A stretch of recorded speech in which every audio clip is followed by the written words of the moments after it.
코로나19 이후 성조숙증 아이들이 폭발적으로 증가했다고 합니다. 그 이유는 무엇일까요? 안녕하세요. 반갑습니다. 초등교사 해피 이선생입니다.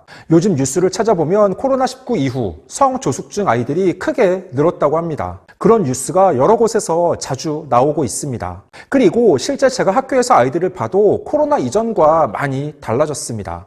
과연 왜 이렇게 성조숙증 아이들이 늘어났으며 어떻게 하면 좋을지 지금부터 자세하게 이야기해 보겠습니다. 출발!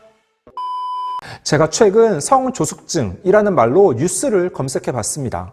2022년 2월 26일 한국일보 기사 어린 자녀가 비만이라면 혹시 성조숙증 때문? 2022년 3월 1일 이데일리 기사 어릴 때 살은 키로 간다? 성조숙증은 성장장애 초래해 주의. 2022년 3월 14일 경향신문 기사 코로나19 이후 성조숙증 아이들 폭발적 증가 등 아주 많습니다. 성조숙증이란 성호르몬이 여자아이는 8세 이전, 남자아이는 9세 이전에 분비되어 사춘기 징후가 나타나는 현상을 말합니다. 즉, 또래보다 2년 이상 일찍 발달이 진행될 때 진단되는데 보통 여자아이가 남자아이보다 10배 정도 더 많다고 합니다. 2019년 교육부 학생건강검사에 따르면 아이들 4명 중 1명은 비만이라는 통계가 있습니다. 문제는 비만한 아이들이 성인 비만으로 이어지고 특히 이들 중 상당수는 성조숙증이 원인일 수 있다는 사실입니다. 건강보험심사평가원에 따르면 성조숙증으로 인하여 진료를 받은 소아청소년은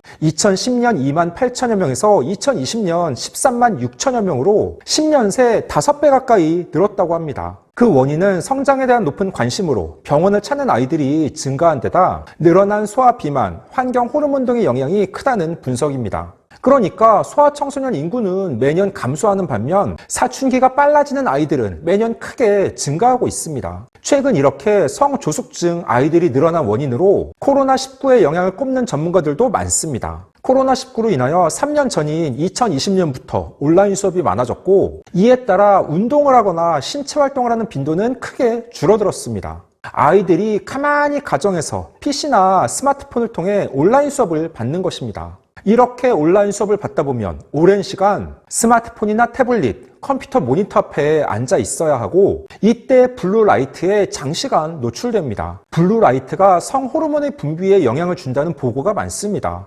또한 배달 음식의 증가로 인한 플라스틱 포장재의 과다 사용, 지나친 음식 과잉 섭취, 건강보조식품 의존 등도 원인이 될 수 있습니다. 성조숙증의 문제는 키가 클 수 있는 시간이 줄어들어 최종적으로 성인의 키가 작아질 수 있다는 점입니다. 2년 이상 사춘기가 빨라지면 성장판도 2년 이상 빨리 닫히게 된다는 의견이 많습니다. 그래서 예전 어른들이 어릴 때 살은 다 키로 간다는 말은 요즘 세상에는 틀린 말입니다.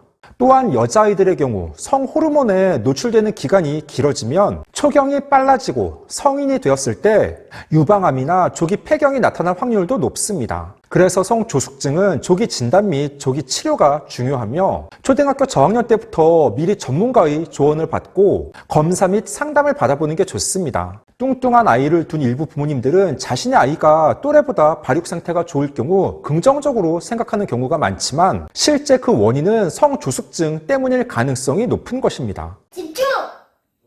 학교에서 아이들을 보면 확실히 예전보다 뚱뚱한 아이들이 늘어났습니다. 특히 2020년 코로나 이후 눈에 띌 정도로 그 차이가 보입니다. 부모님들은 우리 아이를 매일 보기 때문에 그 변화를 느끼지 못하실 수도 있습니다. 하지만 교사인 저는 개학을 하고 나서 아이들을 한 달 만에 다시 만나면 살이 통통하게 찐 아이들을 많이 볼 수 있고 그 변화를 바로 느낍니다. 특히 남자아이들보다는 여자아이들에게 그 변화가 심합니다. 그러면 성조숙증을 예방하고 해결하기 위해서는 어떻게 해야 할까요? 가장 중요한 건 규칙적인 운동입니다. 그런데 문제는 남자아이들은 쉬는 시간이나 점심 급식 후 시간 여유가 있을 때 운동장에서 축구를 하거나 뛰어노는 경우가 많습니다. 쉬는 시간에도 그러면 안 되지만 복도를 뛰어다니며 놉니다. 움직임이 활발하며 적극적으로 신체 활동을 합니다. 하지만 여자아이들은 보통 친구들끼리 서로 이야기를 나눕니다. 즉, 별로 움직임이 없습니다. 또한 초등 시기 여자아이들의 신체 변화가 크니까 체육 시간에 빠지는 경우가 많습니다. 머리가 아프다, 다리가 아프다, 속이 울렁거린다 등의 말을 하며 체육 시간에도 잘 참여하지 않습니다. 오히려 여자아이들이 더 규칙적으로 운동을 해야 하는데 현실에서는 남자아이들보다 훨씬 운동을 하지 않고 움직임 자체도 적습니다. 그러니까 악순환이 반복되는 것입니다.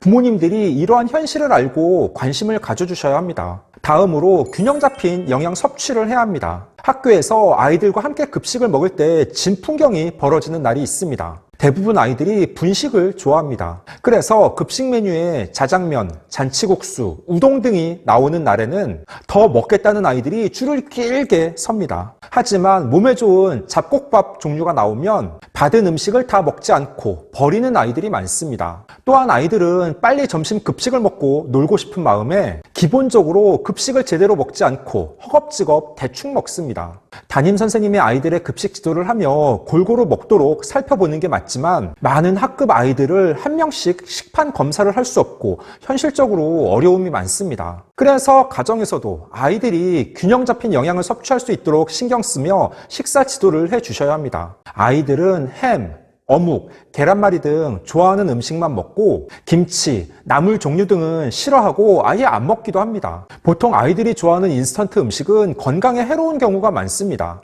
그러니까 너무 영양적으로 편향되어 있거나 과식하는 일이 없도록 각별하게 신경 쓸 필요가 있습니다. 성조숙증을 예방하기 위해 중요한 마지막 요소는 충분한 수면입니다. 사실 제가 국민학교 다닐 때에는 밤 9시가 되면 이제 어린이들은 꿈나라에 들 시간이에요 라는 멘트가 방송에서 나왔습니다. 혹시 기억하는 분들도 계시죠? 그 방송이 나오면 누나, 형, 그리고 저는 밤 9시에 모든 어린이가 자야 되는 것으로 알고 바로 눈을 감고 잘 준비를 했습니다. 그 후 아침 7시 정도까지 숙면을 취했습니다. 그 영향 때문인지 저희 3남매는 모두 키가 큽니다. 어떤 학자는 성장 호르몬이 밤 11시에서 1시 사이에 많이 나오기 때문에 아이들의 경우 밤 10시에는 잠을 자는 것이 좋다고 주장하고 그렇지 않다는 의견도 있습니다. 하지만 중요한 건 아이들이 규칙적으로 잠자는 습관을 갖고 충분한 수면을 취해야 한다는 점입니다. 그렇지만 요즘 아이들 중 밤 늦게 잠을 자거나 잠자는 시간이 불규칙적인 경우가 많습니다. 늦게 자는 이유는 스마트폰 게임을 하거나 유튜브, 틱톡 영상 시청 때문인 사례가 대부분입니다. 앞서 이야기한 것처럼 지나친 스마트 기기에 노출되는 것은 건강에 좋지 않습니다. 부모님이 바쁘고 신경 쓰지 않을 경우 아이는 절제하지 못하고 오랜 시간 게임을 합니다. 그러면 피곤한 상태로 학교에 오게 되고 학교에서의 수업 집중력도 낮아지게 됩니다. 그리고 가능하면 일회용품 사용을 줄이고 환경 호르몬에 덜 노출되도록 노력하는 것도 좋습니다. 가정에서도 가급적 일회용품 사용을 최대한 자제하고 아이들에게도 교육하며 함께 실천하는 자세가 필요합니다. 15초 요약!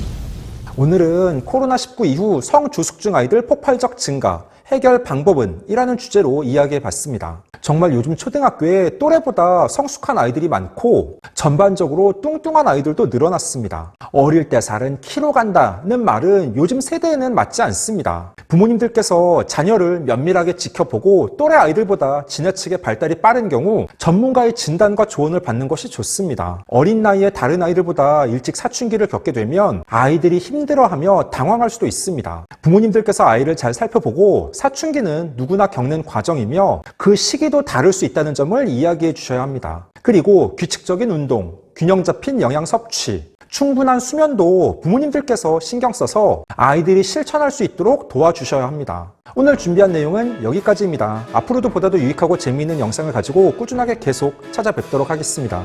이상 초등교사 해피 이선생이었습니다. 안녕.